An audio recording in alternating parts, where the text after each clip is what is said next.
रात का समय था। बिरजू और हीरा किसी काम से नदियापुर गांव जा रहे थे। हीरा, अरे चलते चलते मेरे पैर जवाब दे चुके हैं, गर्मी भी लग रही है। चलो एक पेड़ के नीचे बैठकर आराम कर लेते हैं। अरे यहाँ रुकना सही नहीं है, ये जंगल है। अरे नदियापुर गांव जंगल के बीच ही बसा है।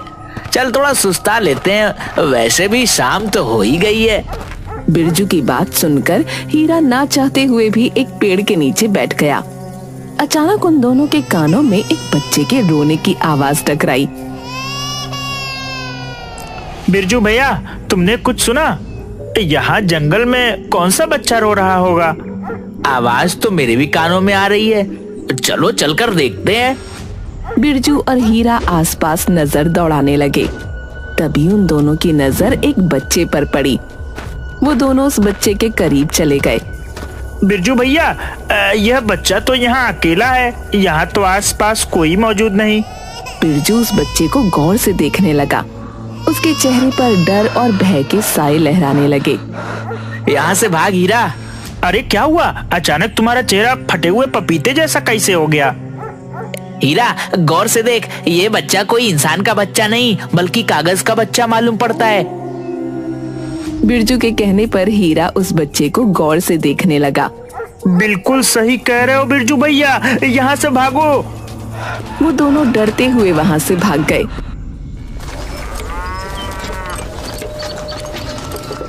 मगर उसी नदियापुर गांव में झुमरी नाम की एक सुंदर स्त्री अपनी 5 वर्षीय बेटी चमकी और पति के साथ रहती थी। झुमरी का पति बहुत गरीब था। एक दिन झुमरी का पति बसंत दोपहर के समय अपने घर पर उदास बैठा था। अजी क्या हुआ जी, आप इतने उदास क्यों बैठे हैं? काफी दिनों से मुखिया जी से अपनी मजदूरी मांग रहा हूँ, लेकिन वह दे ही नहीं रहे।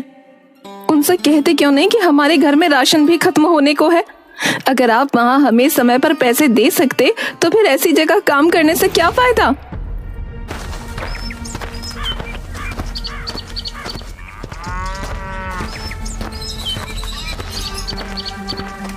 क्या बात है बसंत, तुम यहाँ कैसे?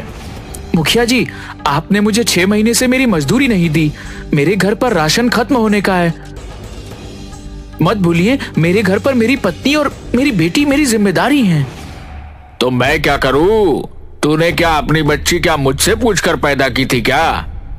मुखिया जी, मैं तो बस अपने पैसे मांग रहा हूँ, मुझसे बदतमीजी से बात मत कीजिए।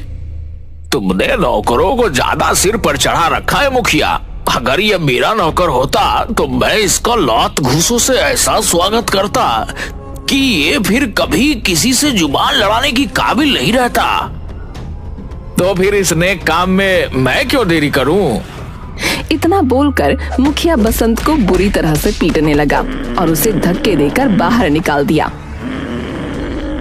या नहीं देता तेरे पैसे, जिससे शिकायत करनी है कर ले, जो उखाड़ना है उखाड़ ले। बसंत रोते हुए घर आ गया।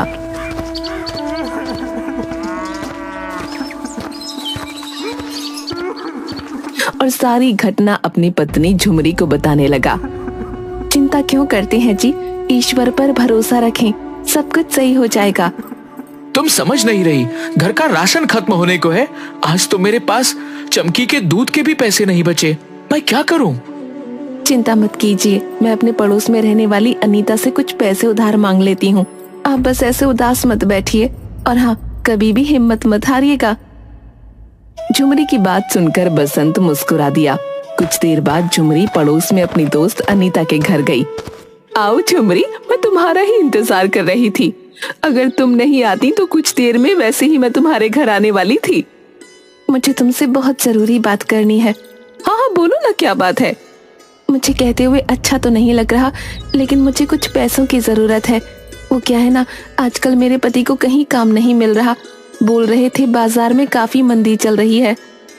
ये बात तो सही है, सभी जगह बुरा हाल है झुमरी। इतना कहकर अनीता ने कुछ पैसे झुमरी के हाथ में पकड़ा दिए। मैं तुम्हारे ये पैसे बहुत जल्दी चुका दूंगी। अरे जब मर्जी आए तब चुका देना, लेकिन ऐसा कब तक चलेगा? मैं कुछ समझी नहीं। देख झुमरी, आजकल का जमाना बदल गया है। मुझे देख, मेरे पति भी काम करते हैं और मैं भी काम करती हूँ। क्यों ना तुम भी अपने पति का हाथ बटाना शुरू कर दो, कुछ पैसे घर आएंगे तो अच्छा ही होगा। तुम सही बोल रही हो अनीता, मन तो मेरा भी बहुत करता है, लेकिन मुझे कोई काम भी तो नहीं आता। तुम उसकी चिंता मत करो झुमरी, मैं कागज के बहुत अच्छे खिलौने बनाती हूँ। तुम चाहो तो मैं तुम्हें सिखा सकती हूँ। जिस तरह से बाजार में मैं ठेला लगाकर कागज के खिलौने बेचती हूँ, उसी तरह तुम भी बेचना, एक से भले दो। झुमरी को अनीता का ये उपाय पसंद आया। उस दिन के बाद झुमरी अनीता के साथ कागज के खिलौने बनाना सीखने लगी और कुछ ही दिनों में झुमरी कागज के खिलौने बनाने में निपुण हो गई।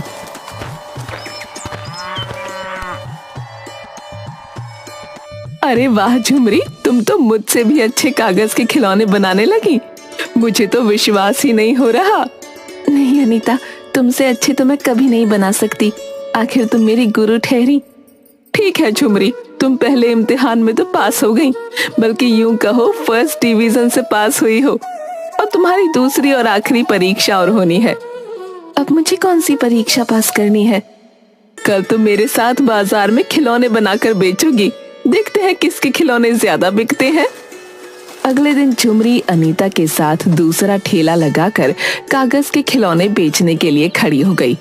कुछ ही देर में झुमरी के सारे खिलौने बिक गए। अरे वाह झुमरी, मेरे ठेले में तो कुछ थोड़े खिलौने बचे हैं, लेकिन तुम्हारे तो सारे खिलौने बिक गए। कहीं तुम्हें बुरा तो नहीं लगा? अरे इसमें बुरा लगने वाली क्या बात है, ईश्वर हर किसी को अपना अपना नसीब देता है। उस दिन के बाद अनीता और झुमरी रोज सुबह बाजार में कागज के खिलौने बेचने जाती। शाम तक झुमरी के सारे खिलौने बिक जाते। झुमरी के दिन अब बदलने लगे थे। एक दिन बसंत झुमरी से बोला, मैंने जरूर पिछले जन्म में कुछ अच्छे पुण्य किए होंगे झुमरी, जो मुझे इस जन्म में तुम्हारी जैसी पत्नी मिली। ऐसी बातें क्यों करती हैं जी? अगर पति पत्नी के हर दुख में पति उसका साथ देता है, तो क्या पत्नी उसके दुख में उसका साथ नहीं दे सकती? मैं तुम्हें यह बताने के लिए आया हूँ कि मुझे चौधरी के खेतों में काम मिल गया है। ये तो बहुत अच्छी बात है जी, अब हमारी कमाई दुगनी हो जाएगी। अब हम अपनी बिटिया रानी को अच्छे स्कूल में एडमिशन दिलवा सकेंगे। झुमरी की बात सुनकर बसंत मुस्कुराता हुआ वहां से चला गया। एक दिन की बात है, झुमरी और अनीता बाजार में ठेला लगाकर कागज के खिलौने बेच रही थीं कि तभी मुखिया कुछ लोगों के साथ वहां आ गया। कैसी हो झुमरी? देख रहा हूँ तुम्हारे खिलौने आजकल बहुत ज्यादा बिक रहे हैं, और तो और तुम्हारे वस्त्र भी बता रहे हैं कि तुम्हारी आमदनी अच्छी हो रही है। सब ईश्वर की कृपा है मुखिया जी। यहाँ कैसे? बात यह है झुमरी कि हमारा गांव दो नदियों के बीच में है। वर्षा प्रारंभ होने वाली है और मुझे सूचना मिली है कि इस बार हमारा गांव भयंकर बाढ़ की चपेट में आ सकता है। इस तरह से तो गांव वालों का जीवन यापन बर्बाद हो जाएगा। इसीलिए मैं चंदा इकट्ठा कर रहा हूँ। झुमरी, तुमसे भी मैं चंदा लेने आया हूँ। झुमरी ने उस दिन की सारी कमाई मुखिया के गुल्लक में डाल दी और साथ ही साथ उसकी दोस्त अनीता ने भी। झुमरी, मैं सारे गांव वालों से चंदा लेकर उनके लिए शहर से अच्छे कंबल और बहुत सी खाने पीने की वस्तुएं लेकर आऊंगा। मुझे तुम पर विश्वास नहीं है मुखिया जी। वैसे भी तुम मेरे पति की 6 महीने की तनख्वाह रोके बैठे हो। देखते हैं गांव वालों की कितनी मदद करते हो। अरे तुम अभी तक अपने पति की मार को दिल पे लगाए बैठी हो, मगर वह मुझे आकर बदतमीजी से बात कर रहा था। इतना कहकर मुखिया वहां से चला गया। दिन ऐसे ही बीतने लगे, मगर झुमरी ने देखा कि मुखिया शहर से कुछ भी लेकर नहीं आया। एक दिन की बात है, मुखिया अपने मुनीम प्रेमचंद से बातें कर रहा था। झुमरी अपने पति बसंत के साथ काम से जा रही थी। मुखिया को देखकर झुमरी मुखिया से बोली, मुखिया जी, 1 महीने पहले आप सारे गांव वालों से चंदा लेकर गए थे, ये बोलकर कि हमारा गांव भयंकर बाढ़ की चपेट में आने वाला है, वर्ष प्रारंभ होने वाला है, मगर मुझे तो अभी तक कोई इंतजाम नहीं दिखता। झुमरी की बात सुनकर मुखिया बुरी तरह से तिलमिला कर रह गया। तुम तो ऐसे बोल रही हो जैसे कि तुमने 10-20 लाख रुपया चंदे में दिया हो। अरे 100-50 चंदे में डालकर अपने आप को क्या समझ रही हो? मुखिया जी, आपको इस तरह से मेरी पत्नी का अपमान करने का कोई अधिकार नहीं। मुंह बंद रख बसंत, पिछली बार की माल भूल गया क्या? गांव में तेरी पत्नी के अलावा न जाने कितने लोगों ने मुझे चंदा दिया है। उन्होंने तो मुझसे कोई सवाल नहीं पूछा। यहाँ से चला जा वरना तेरा फिर से मार मार कर बुरा हाल कर दूंगा। बसंत अपनी पत्नी के साथ वहाँ से चला गया। देख रहे हो मुखिया जी, इस बसंत की पत्नी के कागज के खिलौने बाजार में क्या बिकने लगे। यह तो अपने आप को आपसे भी बड़ा समझने लगा। सही कहा तुमने। जब तक मैं इन दोनों पति पत्नी को गांव से धक्के देकर बाहर नहीं निकलवा देता, मैं चैन की नींद नहीं सो सकता। वैसे क्या वास्तव में अपने गांव में बाढ़ आने वाली है? अरे कोई बाढ़ नहीं आने वाली है। ये न्यूज वाले तो वैसे भी हर साल यही खबर चला देते हैं कि बाढ़ आने वाली है, गांव डूबने वाला है। और मैं इसी खबर का फायदा उठाकर गांव से अच्छा खासा चंदा वसूल लेता हूँ। हर साल की तरह इस बार भी कुछ नहीं होगा। उस दिन के बाद मुखिया ने झुमरी और उसके पति बसंत के खिलाफ गांव में कान भरने शुरू कर दिए। गांव वाले मुखिया की बातों में आकर झुमरी और बसंत को अपना दुश्मन समझने लगे। झुमरी से उन सब ने झुमरी के कागज के खिलौने खरीदने बंद कर दिए। थक हार कर बसंत और झुमरी अपने घर पर ताला लगाकर दूसरे गांव की ओर चल दिए। झुमरी एक जंगल में बैठकर आंसू बहाती हुई बोली, ये सब मेरे सच बोलने का नतीजा है। दिल छोटा मत करो झुमरी, तुमने तो सच बोला है और सच बोलने वालों की कभी हार नहीं होती। वो सब तो ठीक है जी, लेकिन अब क्या होगा? हमारे पास बिल्कुल भी पैसे नहीं है और बोतल में सिर्फ चमकी का आधा गिलास दूध बचा है। झुमरी ने इतना कहा ही था कि तभी एक दूसरे बच्चे के रोने की आवाज झुमरी के कानों में टकराई। झुमरी ने देखा कि एक पेड़ के नीचे सुंदर सा बच्चा रो रहा है। ये किसका बच्चा है?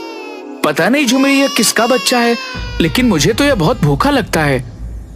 मेरे पास भी आधा बोतल दूध है, अगर मैं इसे पिला दूंगी तो हमारी चमकी भूखी रह जाएगी।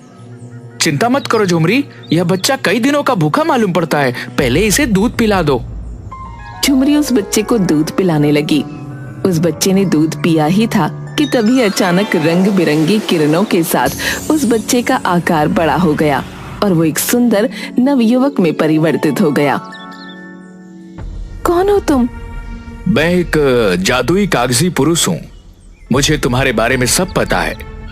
तुम्हारे पास सिर्फ आधी दूध की बोतल थी और तुमने अपने बच्चों को ना पिलाकर वह मुझे पिला दी। मैं तुम्हें वरदान देता हूँ कि तुम अब से जो भी कागज के खिलौने बनाओगी उनमें जादुई शक्तियां आ जाएंगी। और मैं तुम्हें एक राज की बात बताने वाला हूँ। तुम्हारा गांव भयंकर बाढ़ की चपेट में आने वाला है। कल तुम्हारे गांव में तबाही ही तबाही मच जाएगी। इतना कहकर सुंदर पुरुष वहाँ से गायब हो गया। हम नहीं जा सकते, हमारा गांव मुसीबत में है। तुम सही कहती हो झुमरी, हमें गांव वालों की मदद करनी चाहिए। और वैसे भी उस मुखिया ने हमारे खिलाफ गांव वालों के कान भरे हैं, वरना गांव वाले बुरे नहीं हैं। झुमरी और बसंत दोबारा अपने गांव वापस आ गए। झुमरी ने कल की तैयारी करनी शुरू कर दी। उसने एक बहुत सुंदर कागज की नाव बनाई। उसने उस नाव में अलग अलग तरह के बहुत सुंदर सुंदर घर बनाए। देखते ही देखते उसकी कागज की सुंदर बड़ी नाव बहुत बड़ी हो गई और एक विशाल नाव में परिवर्तित हो गई। झुमरी अपने परिवार को लेकर उस नाव में चली गई। अरे झुमरी, यह तो लग ही नहीं रही कि ये कागज की है। इसकी दीवारें तो पत्थर से भी मजबूत मालूम पड़ रही हैं। उसने सही कहा था, इसके अंदर अद्भुत जादुई शक्तियां आ गई हैं। अगले दिन भयंकर बारिश शुरू हो गई।